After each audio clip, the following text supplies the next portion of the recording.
pour qui allait voter lors des élections européennes de ce 9 juin. Avec 38 listes officiellement validées, pas facile de s'y retrouver. Comment faire son choix et que disent les sondages? Parmi les 8 candidats principaux, on retrouve globalement les mêmes partis qu'à l'élection présidentielle. 3 listes classées à droite, c'est-à-dire défendant un courant plutôt conservateur et libéral, 4 listes classées à gauche, ainsi que la liste de la majorité présidentielle. Le grand favori, c'est le Rassemblement national, représenté par Jordan Bardella. En effet, les sondages le créditent de plus de 30% d'intention de vote, après des élections législatives très favorables au Rassemblement national avec 89 députés.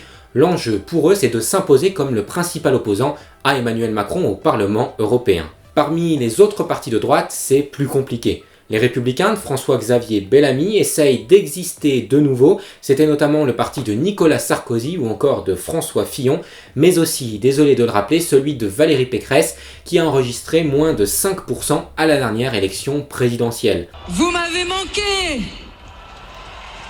Pour finir, le parti d'Éric Zemmour, Reconquête, représenté par Marion Maréchal. L'enjeu pour eux, c'est de dépasser les 5% afin d'avoir leurs premiers élus au Parlement européen portant le nom de leur parti.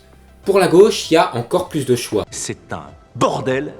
La France Insoumise de Manon Aubry, le parti de Jean-Luc Mélenchon, annoncée avec un score relativement faible, elle se fait devancer dans les sondages par le parti socialiste de Raphaël Glucksmann, tout l'inverse finalement de l'élection présidentielle où Anne Hidalgo, la candidate socialiste, n'avait enregistré que 1,7% des voix. Reste encore le parti communiste de Léon Desfontaines, représenté lors de la présidentielle par Fabien Roussel. Eux, ils se démarquent du reste de la gauche, notamment par la défense de l'énergie nucléaire. Et enfin, pour finir, le parti Europe Écologie Les Verts, représenté par Marie Toussaint, parti plutôt pro-Europe et avec finalement un programme quasi similaire à celui de Manon Aubry.